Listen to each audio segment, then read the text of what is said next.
이사야서 말씀을 우리가 묵상하면서 고난의 웅덩이 가운데 있을 때에도 하나님께서 예비하신 위로의 샘물을 우리가 발견하고 있습니다. 저는 이번 한 주를 이사야서를 이렇게 묵상하면서 말씀을 준비하면서 제게 얼마나 커다란 위로가 되는지 모릅니다. 하나님께서 이러이러한 약속과 이러이러한 은혜를 주시는구나. 그 중에서도 오늘 말씀이 제게는 참 커다란 힘이 되고 하나님께서 주시는 위로의 은혜로 제게 다가왔어요. 어제 말씀한 것에 이어서 3장 16절에서부터 4장 1절까지 말씀은 그날이 오면이라는 표현으로 시작되는 여러 어려움들에 대해서 이야기하고 있습니다. 어려움들이 있을 거고 그 이유는 예루살렘의 교만 때문이고 이스라엘의 패역함 때문인 것을 쭉 밝히면서 이사야서 전체에 서론에 해당되는 부분, 프롤로그에 해당되는 부분들이 이제 6장까지 이어진다고 말씀을 드렸어요. 그런데 흥미로운 것은요, 3장 16절에서부터 4장 1절까지 이루어지는 이런 암울하고 어려운 일들이 이렇게 있을 것이다. 그래서 그 대표적인 내용이 이제 4장 1절에 나와 있는데 4장 2절 바로 다음 절 4장 2절에서부터는 또 전혀 다른 이야기가 등장하는 것처럼 보이는데 그 내용과 그 확신이 제게 너무 큰 은혜가 되었어요. 오늘 본문 말씀을 통해서 첫 번째로 우리가 같이 묵상하고 붙잡고 위로받고 싶은 것은 주님께서 머물러만 있어도 주시겠다라는 은혜에 머물러만 있어도 주님께서 그것에 대하여 불러주시는 그 은혜, 여겨주시는 은혜에 대해서 우리가 같이 붙잡고 싶습니다.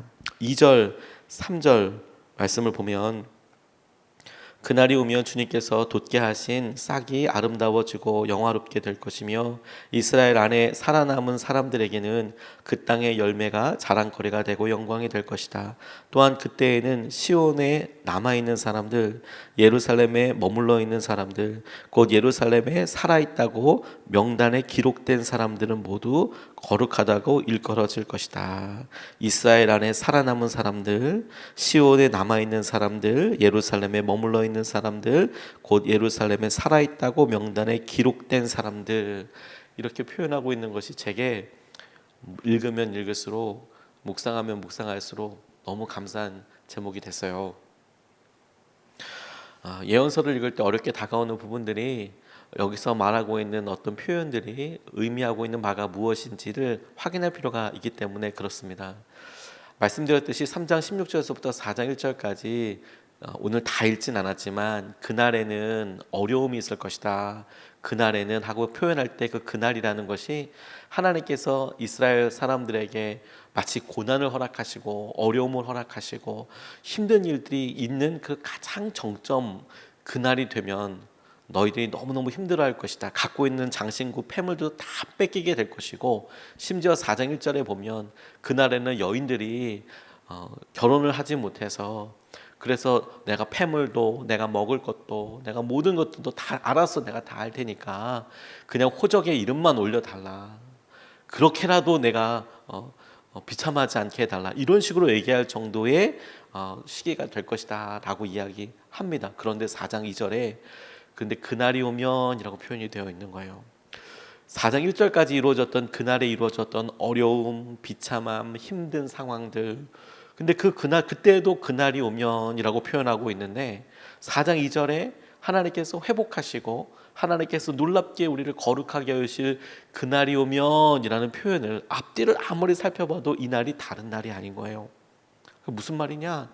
우리가 가장 힘들고 어렵다고 생각해서 내가 내 마음에 우리의 자존감에 가장 바닥을 경험하는 그날이 우리에게 임해서 힘들구나 어렵구나 어떻게 해야 되느냐라고 생각하는 그날이 동시에 어렵고 힘든 날인 동시에 비참한 날인 동시에 그날이 오면 하나님께서 우리를 회복하시고 위로하시는 날이 될 것이다 라고 이사야서가 거짓말처럼 쭉 이어서 이야기하고 있는 거예요.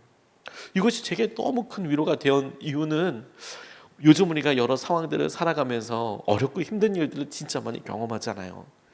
그래서 하나님, 이 일이 어떻게 끝날까요? 이 일이 어떻게 변화될까요? 이 일이 어떻게 하나님, 이 일이 한 번도 경험해 보지 못해서 우리에게 드는 이런 좌절감, 낙담들에 대해서 어떻게 해야 할까요? 이런 질문들을 감히 하게 되는데 그런데 하나님께서 이 말씀을 통해서 우리의 삶을 그대로 보여주시고 이끌어 주시기를 우리가 가장 힘들고 가장 어렵다고 하는 그날이 주님께서 동일하게 우리를 회복시켜 주시고 이끌어 주시는 날이 될 것이다 라고 말씀하시는 거예요. 그리고 그 대표적인 표현으로 그날이 오면 머물러 있는 사람들에 대해서 거룩하게 여겨지게 될 것이고 그 사람들 하나님께서 영광스럽게 하여 주실 것이고 거룩하게 하여 주실 것이다 라고 표현하고 있는 겁니다. 머물다고 할 때요, 제 마음속에 머문다고 하는 것에 우리가 할 수 있는 게 뭐가 있나 이런 생각이 들었어요. 그러니까 그래, 우리가 머문다는 거, 그거 우리가 생각할 때 하나님을 위해서 뭔가를 결단해서 하는 것도 아니고 뭔가를 만들어내는 것도 아니고 뭔가 의미 있다고 가치 있다고 다른 사람들이 보기에 야 대단해 라고 생각할 만한 일이 아닌 것처럼 보이는 예루살렘에 고난이 있었고 핍박이 있었고 힘든 날이 되는데 그곳에서 사는 듯 죽는 듯 그냥 버티고 있기만 있어도 그 이름에 살아있다고 기록만 되어 있어도 내가 너를 거룩하게 하겠다라고 말씀하여 주시니까 지난 30차 40일 특세를 마치면서 기도하면서 하나님께 하나님 어떤 은혜와 어떤 마음에 우리에게 허락하셨는지에 대해서 따로 기도하는 시간들이 있었어요. 하나님께서 허락하신 것들이 무엇인지. 근데 주님께서 정말 제게 마음속에 이런 코로나라고 이야기하는 상황에서 우리가 또 한 번의 40일 특세를 잘 마칠 수 있었구나. 그게 너무너무 감사하더라고요. 한 번도 이런 일은 없었거든요. 잘 마칠 수 있었구나. 우리가 믿음으로 기도하여 나온 사람들이 한 사람 두 사람 반응하는 것을 통해서 하나님께서 놀라운 은혜를 우리에게 허락하고 계시는 것을 우리가 지키고 있었구나. 그러니까 40일 특세를 끝낼 수 있었다는 것 자체가 너무 커다란 은혜라는 것을 알았어요. 그 자리에 머물러만 있어도 그냥 그 자리에서 상황이 어떻게 되든 몇 사람이 모이든 기도하는 것에 대해서 우리 각 사람이 최선을 다해서 반응한 것에 대해서 하나님이 정말 기뻐하고 계시는 거구나. 우리가 머물기만 해도 우리가 힘들고 어려운 시기에 그 자리에 지키고만 있어도 하나님께서 그것을 놀라운 은혜로 우리에게 허락하여 주신다는 것이 너무 큰 의미가 있게 제게 다가왔어요. 어저께 나라에서 뉴스에서 몇 가지 이제 이야기를 하면서 교회의 모임에 대해서 예배에 대해서 언급을 했더라고요. 아마 교회 상황을 잘 아는 분이 정책에 개입되어 있는 것이 아닐까 싶을 정도로 교회에 있는 여러 모임들을 소그룹 모임들을 이렇게 콕콕콕콕 집어서 어떻게 해라 모이지 마라 이렇게 이야기하고 있는데 그 내용을 잠깐 보는데 살짝 제 마음이 조금 어렵더라고요. 이거 왜 이렇게 교회에 대해서만 이야기를 하나. 거기 있는 내용들을 저희가 잘 준수하고 있음에도 불구하고 잘 이미 하고 있는데 더 다르게 할 것이 없는데도 불구하고 또 그렇게 찝어서 누군가가 하지 말라고 하니까 참 마음이 어렵더라고요. 안 하겠다는 것도 아니고 하고 있고 이미 하고 있지만 어렵더라고요. 근데 살짝 그렇게 어렵다가 주님께서 제게 오히려 그렇게 이야기해 주셨어요. 그렇지. 어렵고 힘든데 이런 여러 상황들, 이런 위기라는 것을 우리 모두가 다 알고 있는데 그럼에도 불구하고 우리가 이 자리를 지키는 저와 여러분들이 있지 않아요. 그리고 이 자리가 얼마나 소중한 자리인가. 물론 온라인으로 지금 많은 분들도 함께 예배하고 계시지만 온라인으로 예배 드리시는 분들도 너무 귀하시고 그리고 그렇게 믿음을 지켜나가기 위해서 수고하고 있는 최선이시지 않습니까? 그런데 이곳에서 예배하시는 분들도 계시잖아요. 그런데 이렇게 예배하고 있는 분들이 믿음 써서 왔는데 그렇다면 이것을 더 간절하게 기도하는 마음으로 제 마음속에 이렇게 고백이 되더라고요. 예배 시간에 설교를 정말 더 죽을 만큼 기도하면서 준비해야겠구나. 하나님께서 이렇게 소중한 믿음의 실험을 함께하고 있는데 여기에 머물러 있는 것, 함께하고 있는 것 그게 얼마나 소중한 일인지 최선을 다해서 더 기도를 많이 해서 정말 마음을 다하고 목숨을 다하여서 하나님께서 말씀 준비하게 하시는 시간으로 도전하고 계시는 거구나. 그렇게 저한테 깨달아지더라고요. 어렵고 힘든 시기에 여러분 주님께서 이사야를 통해서 우리에게 위로하여 주세요. 너희들이 힘들고 어렵기 때문에 성장하지 않는 것 같이 믿음이 변하지 않는 것 같이 이런 시기여서 관계나 건강이나 여러 상황들이 뭔가 진척되지 않는 것처럼 보이지 답답하지. 근데 주님이 오늘 이사야를 통해서 우리에게 이렇게 말씀하시는 거예요. 그런데 네가 그 자리에 머물고만 있어도 네가 그 자리에 살아만 있어도 네가 그 자리를 떠나지 않고 지키고만 있어도 너를 그날이 오면 그때가 되면 내가 너를 거룩한 자라 이야기하고 내가 너를 회복시키고 내가 너를 놀라운 주의 은혜 가운데 있는 사람이라고 일컬어 주시겠다고 말씀하여 주셔서 그냥 아멘 하고 받았어요. 주님 감사합니다. 그날이 마치 우리의 삶이 더더더 나빠질 것 같고 더더더 힘들어질 것 같은 이때에 그것이 주님께서 약속하신 놀라운 은혜와 기쁨으로 우리가 어떻게 믿음으로 나아가야 할지를 주님께서 우리에게 명확하게 말씀해 주신 것 같아서 너무너무 감사했어요. 여러분들이 머물러 있는 것, 여러분들이 시온을 지키고 있고 예루살렘에 함께하고 있는 것만으로도 주님께서 놀랍게 기쁨으로 은혜로 함께하고 계세요. 박신일 목사님이라고 캐나다에서 목회하시는 분이 오셔서 설교 시간에 했던 본인 개인 나눔이 제게 큰 은혜가 됐고 떠올랐어요. 말씀을 준비하면서 이분이 오랜만에 캐나다에서 한국으로 오셔서 여러 이제 의미 있는 곳을 방문하고 또 사람들을 만나고 그럴 때 본인이 처음으로 나갔던 개척지, 전도사 때 어렸을 때 처음으로 나갔던 개척지, 담임지에 가보고 싶다라는 생각이 들었대요. 근 20년, 30년 만에 내가 그때 목회했던 그곳에 시골에 변두리에 있었던 몇 명 모이지 않던 그곳에 내가 다시 한번 가보고 싶다. 한국에 들어오셨을 때요. 그래서 설교하러 간 게 아니고 이제 그곳에는 담임하시는 목사님이 전도사님 목사님이 계시니까 미리 전화를 드려서 나이 차이가 많이 나는 후배 목사이지만 그래도 주일날 내가 그냥 그곳에서 예배 드려도 되겠냐고 혹시나 모르니까 혹시라도 이상하게 생각할까 봐 내가 전에 거기서 목회하던 사람인데 내가 그냥 여기 한국 방문한 김에 혹시 예배도 되겠냐고 부담 주려고 하는 게 아니라 그렇다고 그랬더니 목사님 흔쾌히 오시라고 뭐 당연하죠 오시라고 그래서 예배 있게 갔는데 감개가 너무너무 새롭더래요. 여기 다 보니까 거의 다 바뀌었대요. 다 뭐 그쵸 한 20, 30년 지나니까 다 바뀌었겠죠. 딱 두 가지가 안 바뀌었대요. 딱 두 가지. 하나 마룻바닥이 안 바뀌었더래요. 마룻바닥.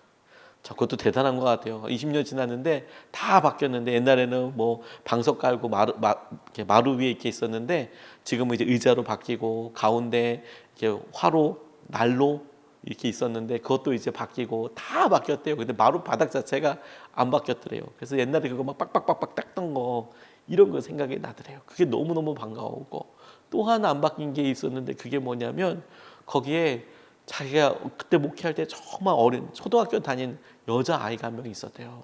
근데 그 여자아이가 부모님도 신앙생활 안 하시고 그러는데 교회가 춥고 겨울에는 춥고 그러니까요. 그런데 일찍 와가지고 그 난로에다가 화탄, 조개탄 같은 거 이런 거 있잖아요. 나무 같은 거 이렇게 불 펴놓고 떼고 그러는 그냥 여자아이가 한 명 있었대요. 교회 오는 거 좋아하고 교회에서 노는 거 좋아하고 복자라는 분이었는데 그런 아이가 있어서 거기서 열심히 이렇게 예쁘게 믿음 생활 재밌게 하고 걔도 갈 데 없으니까 교회에서 이렇게 하고 그 복자라는 아이가 있더래요. 20, 30년 지나가지고 그 교회 다시 와봤더니 이제 복자 이분이 이제 결혼도 하셔가지고 이제는 말을 놓을 수 없는 그런 연령이 되어버렸잖아요. 근데 그분이 계시더래요. 근데 가만 보니까 본인이 어렸을 때부터 그 교회에서 계속 20, 30년 자랐잖아요. 그러니까 제일 간절한 게 뭐냐면 반주자가 없더래요. 풍금이 있는데 풍금 칠 사람이 없으니까 이렇게 힘들고 어렵고. 그런데 이 복자라는 자매님이 그 교회를 떠나지 않고 이제는 간호사 선생님이 돼서 일하고 열심히 일해서 본인이 헌금해서 피아노 갖다 사다 놓고 그리고 칠 사람이 없으니까 본인이 피아노 학원 다녀가서 피아노 반주를 하고 있더래요. 본인이 직접 거기서 반주를 하고 있더래요.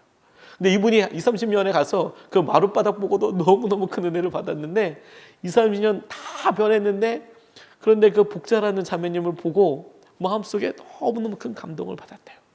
야, 네가 제자 훈련 받은 사람보다 5만 배 낫구나. 야, 네가 훨씬 낫구나. 그런 생각이 이렇게 들더래요. 그 자리 지키고 있는 그 복자라는 자매님 때문에. 우리의 삶에 하나님께서 보시는 기준과 우리가 생각하는 기준이 달라요. 우리가 주님 보시기에 기쁘게 보여드리는 것과 그것이 의미 있고 가치 있는 일임에도 불구하고 하나님께서 우리의 삶에서 보시고 정말 기뻐하시고 주님께서 정말 집중하여 보시는 주목하고 계시는 게 달라요. 근데 오늘 본문 말씀에 어렵고 힘들 때에 네가 예루살렘에 지켰다는 것만으로도 내가 너를 거룩하게 여기겠다. 그렇게 하겠다라고 주님께서 우리에게 약속해 주세요. 이게 저에게 첫 번째 너무 커다란 놀라운 위로가 되었습니다. 두 번째로 오늘 본문 말씀에서 우리에게 주님께서 주시는 것은 주님께서 직접 닦아주시겠다고 말씀하신 거예요. 직접 닦아주시겠다고. 그날이 오면 주님께서 직접 닦아주시겠다라고 말씀하고 계세요. 4절 말씀에 보니까 그리고 주님께서 딸 시온의 부정을 씻어주시고 시온의 부정을 씻어주시고 심판의 영과 불의 영을 보내셔서 예루살렘의 피를 말끔히 닦아주실 것이다. 말끔히 닦아주실 것이다. 씻어주시고 닦아주실 것이다. 이렇게 이야기하고 있어요. 그날이 오면 아까 말씀드린 대로 앞서서 말씀드린 하나님께서 말씀하시고 심판하시고 당신의 계획이 드러나는 그날이 되면 고난이 있고 힘들고 우리에게 낙담이 되고 좌절할 만한 상황들이 계속 일어나게 되는데, 근데 그날이 오면 동시에 하나님께서 그곳에 머물고 신실하게 있던 사람들에 대해서 의롭다 여겨주시고 거룩하게 여겨주실 뿐만 아니라 주님께서 직접 그들의 부정을 씻어주시고 주님께서 영을 보내주셔서 심판의 영과 불의 영을 보내주셔서 예루살렘에 있는 피의 흔적들, 상처들, 우리가 했던 여러 패악들, 그것을 말끔히 닦아주시겠대요. 주님께서 닦아주시겠대요. 그날에 임했던 심판이 심판처럼 여겼던 우리에게 생각되는 너무 어려운 일들이 심판으로 끝나지 않고 그냥 망하는 것으로 끝나지 않고요, 주님께서 불을 보내주시겠대요. 이 불은 성령을 의미하는 겁니다. 불의 영을 보내신다는 것은 심판의 영을 통하여서 우리를 죄를 깨닫게 해주시고, 그리고 불을 보내주셔서 불의 영을 보내주셔서 성령을 보내주셔서 우리가 그것을 정결하게 하고 우리가 회개하게 하고 회복시켜 주시고 충만함을 누리게 하여 주시겠다고 주님께서 약속하고 계시는 거예요. 그러면서 그 모든 일을 주님께서 하시겠대요. 주님께서 하시겠대요. 제 마음속에 갈망 같은 게 생겼어요. 하나님, 아멘. 주님 그렇게 해주십시오. 아멘. 주님 그렇게 해주십시오. 우리가 어렵고 힘든 여러 상황들 가운데 주님께서 심판의 영, 불의 영을 우리에게 보내주셔서 우리의 상황과 우리의 연약함들, 오히려 힘들고 어렵기 때문에 더 적나라하게 드러나는 연약함과 어려운 연약한 습관들이 있거든요. 힘들고 어려워서 툭툭 나오는 말들이 있고 그래서 하게 되는 습관들이 있어요. 근데 주님께서 그런 일들을 보시고 불의 영, 심판의 영을 보내주셔서 우리를 정결하게 해주겠다고, 씻어주시겠다고. 하나님 그렇게 해주십시오. 그렇게 해주십시오. 우리에게 주님의 영을 보내주셔서 우리를 정결하게 하시고 우리를 씻어주십시오. 이 약속 그대로 이루어지도록 갈망하게 되더라고요. 그게 제게 너무 커다란 위로가 됐습니다. 그런데 이런 모든 일을 할 때 주님께서 하신다니까. 주님께서 하신다고. 너 뭐 어떻게 해라, 너 그렇게 하기 위해서 너 이런 일을 준비해라, 이렇게 말씀하시지 않고 조건이 있다면 그날이 오면 하나님, 그날이 오면 이렇게 일어나게 될 것이다. 그날은 힘들고 어려운 날인데 근데 그날에 하나님께서 회복시켜 주실 것이고 그날에 주님께서 당신의 영을 보내주실 것이고 그날에 당신께서 우리를 씻어주시겠대요. 이런 은혜가 저와 여러분들에게 있기를 간절히 원합니다. 이찬수 목사님 오늘 살 힘이라는 책에 보니까 본인을 위해서 기도해 주시는 어머니 이야기가 이렇게 나오더라고요. 이제 90이 훨씬 넘으신 노모가 미국에서 살아계시잖아요. 새벽마다 기도하실 때 이렇게 어느 날 화장실 갈 때 이렇게 보니까 어머니가 그렇게 기도하시는데 무슨 말 하시는지 잘 못 알아듣겠지만 유독 반복되는 말들이 가끔씩 있더라는 거예요. 뭔가 보니까 자기 이름, 자녀들 이름, 하나님, 뭐 그분 말을 제가 우리 찬수 하나님 지켜달라고 어렸을 때부터 어머님이 한결같이 그렇게 기도하더래요. 그게 머릿속에 너무 생각이 나고 내가 우리 어머님 실망시켜드리지 말아야지 이런 생각들이 이렇게 확 들더래요. 그런데 이분이 어느 날 설교 때 이런 이야기 나누시더라고요. 이렇게 기도하시는 어머니와 함께 자신의 아버지 이야기를 한번 나누셨거든요. 아버님 아시는 분은 아시겠지만 목사님이셨잖아요. 이찬수 목사님의 아버님이 목사님이셨잖아요. 시골에 있는 어려운 교회, 개척교회, 오랫동안 미자리 교회 이렇게 평생을 그렇게 하시다가 말을 많이 더듬으셨대요. 말을 더듬고 그 말 더듬는 것 때문에 그거 고쳐보려고 40일 금식하다가 돌아가시대요. 목회자인데 40일 금식하다가 병 고치겠다고 그런데 돌아가셨대요. 얼마나 허망하고 얼마나 안타깝게 여겨지겠습니까? 그러니까 남아 계신 사모님 그리고 자녀들 한국에서 살 수 있는 방법이 없는데 어찌 도움 얻어서 어찌 어려운 과정들을 통해서 미국으로 이민을 다 같이 가게 됐대요. 한국에서 어떻게 살 수 없게 돼서. 하지만 그것도 참 럭키한 거죠. 그렇죠? 은혜이겠죠. 근데 미국에서 삶이 너무 힘들었대요. 돈이 있어서 간 게 아니기 때문에. 그래서 거기서 어떻게 막 비벼서 어떻게 살게 됐는데, 그런데 시간이 지나고 나니까 하나님께서 본인 부르셔서 나이가 조금 늦은 나이에 신학을 다시 시작하게 하시고, 한국에서 목회하게 하시고, 목회해서 하나님께서 정말 중요한 만남을 주셔서 돌아가신 오카노 목사님과 만나게 되고, 그리고 오카노 목사님을 통해서 사랑의 교회 오카노 목사님 계실 때 사역하게 되고, 나이가 많음에도 불구하고 만날 사람 없고 찾아올 사람 없지만 그런 일들을 계속 하셨다. 그런데 이분이 왜 이런 생각들을 하셨냐면, 어느 날 지금 이제 분당 우리 교회를 개척하고 너무 부흥되는 것. 근데 자기가 생각하기에 어떻게 이런 은혜를 경험하지? 본인의 고백에 의하면 나는 그렇게 자격이 없고 나한테 그렇게 능력이 없고 실력이 없는데 왜 이렇게 교회가 부흥하지? 이런 생각을 하셨대요. 근데 퍽 들었던 생각이 우리 아버지, 우리 어머니, 그 생각이 확 들더래요.